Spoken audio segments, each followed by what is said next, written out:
TNPSC தேர்வு எழுதக்கூடிய அனைத்து நண்பர்களுக்கும் வணக்கம். 6ஆம் வகுப்பு இயல் 1 பகுதியிலிருந்து முக்கியமான வினாக்கள் தேர்விற்காக தொகுத்து வழங்கியுள்ளேன். அனைவரும் படித்து பயன்பெறுவீராக. மொத்தம் 50 வினாக்கள் விடைகளுடன் கொடுக்கப்பட்டுள்ளன. குறிப்பு எடுத்து வைத்து கொள்ளுங்கள். வினா எண் 1. இன்பத்தமிழ் நூலை இயற்றியவர் பாரதிதாசன். வினா எண் 2. பாரதிதாசனின் இயற்பெயர் சுப்புரத்தினம். வினா எண் 3. புரட்சிக் கவிஞர் என்று அழைக்கப்படுபவர் பாரதிதாசன். வினா எண் 4. பாவேந்தர் என்று அழைக்கப்படுபவர் பாரதிதாசன். வினா எண் 5. தமிழே உயிரே வணக்கம், தாய்ப்பிள்ளை உறவம்மா உனக்கும் எனக்கும் என்ற பாடலை எழுதியவர் காசி ஆனந்தன். வினா எண் 6. தமிழ் கும்மி நூலை இயற்றியவர் பெருஞ்சித்திரனார். வினா எண் 7. பெருஞ்சித்திரனாரின் இயற்பெயர் மாணிக்கம். வினா எண் 8. பாவலரேறு என்று அழைக்கப்படுபவர் பெருஞ்சித்திரனார். வினா எண் 9. கனிச்சாறு, கொய்யாக்கனி, பாவியக்கொத்து, நூறாசிரியம் முதலிய நூல்களை இயற்றியவர் பெருஞ்சித்திரனார். வினா எண் 10. தென்மொழி, தமிழ்ச்சிட்டு, தமிழ்நிலம் முதலிய இதழ்களை நடத்தியவர் பெருஞ்சித்திரனார். முதல்ல பார்த்த வினா நூல்கள், இது இதழ்கள். வினா எண் 11. தமிழ் கும்மி என்ற நூல் எந்த தொகுப்பில் அமைந்துள்ளது? கனிச்சாறு. வினா எண் 12. வான் தோன்றி வழி தோன்றி நெருப்பு தோன்றி என்ற கவிதையை எழுதியவர் வாணிதாசன். வினா எண் 13. மனிதரை பிற உயிரினங்களிடமிருந்து வேறுபடுத்தி காட்டுவது மொழி. வினா எண் 14. யாமறிந்த மொழிகளிலே தமிழ்மொழி போல் இனிதாவது எங்கும் காணோம் என்று பாடியவர் பாரதியார். வினா எண் 15. செம்மொழி அங்கீகாரம் பெற்ற மொழி தமிழ். வினா எண் 16. தமிழில் கிடைத்த மிக பழமையான இலக்கண நூல் தொல்காப்பியம். வினா எண் 17. பேசவும் படிக்கவும் எழுதவும் உகந்த மொழி தமிழ். வினா எண் 18. உயிரும் மெய்யும் சேர்வதால் பிறக்கும் எழுத்துக்கள் உயிர்மெய் எழுத்துக்கள். வினா எண் 19. தமிழ் எழுத்துக்கள் பெரும்பாலும் எவ்வாறு அமைந்துள்ளன? அந்த வரி வடிவத்தை கேட்குறாங்க. வலஞ்சுழி எழுத்துக்கள். வினா எண் 20. தமிழ் என்ற சொல் முதலில் ஆளப்படும் நூல் தொல்காப்பியம். எடுத்துக்காட்டு பார்த்திங்கன்னா, தமிழன் கிளவியும் அதனோரற்றே. அந்த வரியில் தமிழ்ங்கிற சொல் தொல்காப்பிய நூலில் முதல்ல இடம்பெற்றுள்ளது. வினா எண் 21. தமிழ்நாடு என்ற சொல் முதலில் இடம்பெறும் நூல் சிலப்பதிகாரத்தில் வஞ்சிக்காண்டமில் இருக்குது.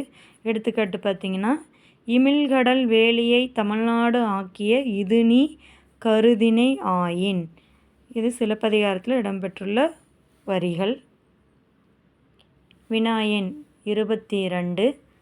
தமிழன் என்ற சொல் முதலில் இடம்பெறும் நூல் அப்பர் தேவாரத்தில் தமிழன் அப்படிங்கிற சொல் முதல்ல இடம்பெற்றுள்ளது. எடுத்துக்காட்டு பார்த்திங்கன்னா, தமிழன் கண்டாய் திருத்தாண்டகம் தேவாரத்தில் திருத்தாண்டக பகுதியில் இடம்பெற்றிருக்கிறது. வினா எண் 23. ஒழுங்குமுறையை குறிக்கும் சொல் சீர்மை. வினா எண் 24. திணை எத்தனை வகைப்படும்? திணை 2 வகைப்படும். உயர்திணை, அஃறிணை. உயர்திணைங்கிறது மக்களை குறிக்கக்கூடியது. அஃறிணைங்கிறது மக்கள் அல்லாத மற்ற உயிரினங்களையும் பொருட்களையும் குறிக்கக்கூடியது தான் அஃறிணை. வினா எண் 25. தாழ்திணை என்பது? தாழ்த்திணைங்கிறத அக்ரிணையத்தான் தாழ்த்திணைன்னு சொல்கிறோம். அதாவது உயர்வு அல்லாத திணைக்கு பேர் தான் அக்ரிணை. வினா எண் 26. பாகற்காய் பிரித்து எழுதுக. பாகு கூட்டல் அல் கூட்டல் காய். வினா எண் 27. சங்க இலக்கியங்கள் என்று அழைக்கப்படுபவை எட்டுத்தொகை, பத்துப்பாட்டு. வினா எண் 28. மா என்னும் சொல்லின் பொருள் விலங்கு. வினா எண் 29. முத்தமிழ் என்பது இயல், இசை, நாடகம். வினா எண் 30. கமுகு என்பது பாக்கு மரத்தை குறிக்கக்கூடிய சொல். வினா எண் 31. தொன்மை என்னும் சொல்லின் பொருள் பழமை. வினா எண் 32. நீண்ட நீண்ட காலம் நீடு வாழ வேண்டும். இந்த பிறந்தநாள் வாழ்த்து பாடலை எழுதியவர் யாருன்னா அறிவுமதி. வினா எண் 33.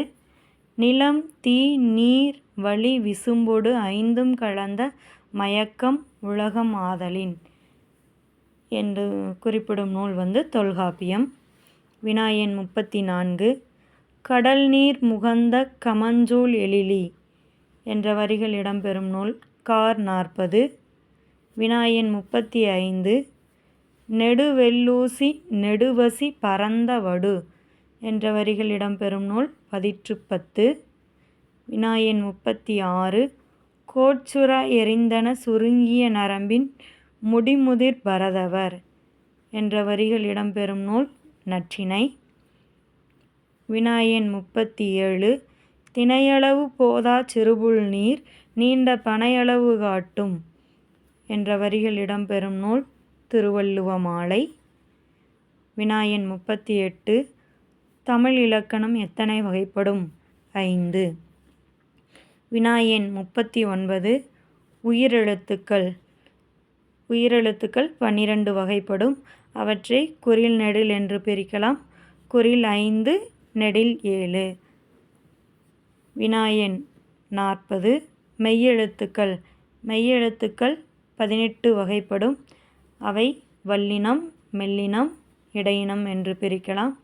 வல்லினம் கசடதபர வல்லினம், ஞனன நமன மெல்லினம், எரள வளல இடையினம். வினா எண் 41. உயிர்மெய் எழுத்துக்கள் 216. அதாவது உயிரெழுத்து 12, மெய்யெழுத்து 18 இவை இரண்டையும் சேர்த்து மல்டிப்ளை பண்ணால் 216 வருங்க. அதாவது உயிரெழுத்து மெய்யெழுத்தும் சேர்ந்தது தான் உயிர்மெய் எழுத்துக்கள் 216. இக்கு கூட்டல் ஆ, கா இதை தான் உயிர்மெய் எழுத்துன்னு சொல்கிறோம். வினா எண் 42. ஆயுத எழுத்து 1. அக்குங்கிறது தான் ஆயுத எழுத்து. வினா எண் 43. மொத்தம் தமிழ் எழுத்துக்கள் இது எல்லாத்தையும் சேர்த்துனா 247. வினா எண் 44. கண்ணிமைக்கும் நேரம் அல்லது கை நொடிக்கும் நேரம் இதற்கு பெயர்தான் மாத்திரை. அதாவது ஒரு எழுத்தை நம்ம ஒலிக்கிறதுக்கு எடுத்துக்கொள்ளக்கூடிய நேரத்துக்கு பெயர் தான் மாத்திரைன்னு சொல்லுவோம். வினா எண் 45. குறில் எழுத்துக்களுக்கெல்லாம் ஒலிக்கக்கூடிய கால அளவு பார்த்திங்கன்னா 1 மாத்திரை. இப்போ குறில் எழுத்துக்கள் அ, இ, உ, ஏ, ஓ இந்த வரிசையில் தான் வரும். அப்போ இந்த குறில் எழுத்துக்கள் அ அப்படின்னு சொல்கிறதுக்கு 1 மாத்திரை. வினா எண் 46. நெடில் எழுத்துக்கள் எல்லாம் ஒலிக்கும் மாத்திரை அளவு பார்த்திங்கன்னா 2 மாத்திரை. நெடில் எழுத்துக்கள் பார்த்திங்கன்னா ஆ, ஈ, ஊ, ஏ, ஓ, ஐ, ஓ, ஓ, ஔ. அதாவது மொத்தம் ஏற்கனவே சொல்லிட்டேன். மொத்த நெடில் எழுத்துக்கள் 7 இருக்குது. அப்போ இது சொல்கிறதுக்கு எடுக்கக்கூடிய கால அளவு பார்த்திங்கன்னா 2 மாத்திரை. அப்போ 2 செகண்ட் ஆகுது. அல்லது 2 டைம் கண் சிமிட்டு இமைக்கக்கூடிய நேரத்துக்கு பெயர் தான் 2 மாத்திரைன்னு சொல்லுவோம். அடுத்தது வினா எண் 47. மெய், ஆயுதம் இவற்றுக்கெல்லாம் அரை மாத்திரை. மெய் எழுத்துக்கள் இக்கு, இங்கு, இச்சு, இஞ்சுன்னு இருக்குது பார்த்திங்களா. இதுக்கெல்லாம் அடுத்தது ஆயுதம் அக்குங்கிற எழுத்துக்கும் அரை மாத்திரை அளவு. வினா எண் 48. மாத்திரை என்பது ஒரு எழுத்தை ஒலிக்கும் கால அளவின் பெயர் தான் மாத்திரை. வினா எண் 49 மொழியை பிழையின்றி பேசவும் எழுதவும் துணை புரிவதற்கு பெயர்தான் இலக்கணம். வினா எண் 50 ஒலி வடிவமாக எழுப்பப்பட்டு வரி வடிவமாக எழுதப்படுவதற்கு பெயர்தான் எழுத்து. நண்பர்கள் அனைவருக்கும் நன்றி. இத்தோடு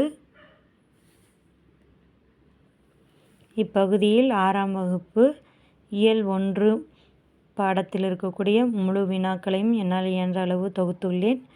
அனைவரும் படித்து பயன்பெறுவீராக. நன்றி.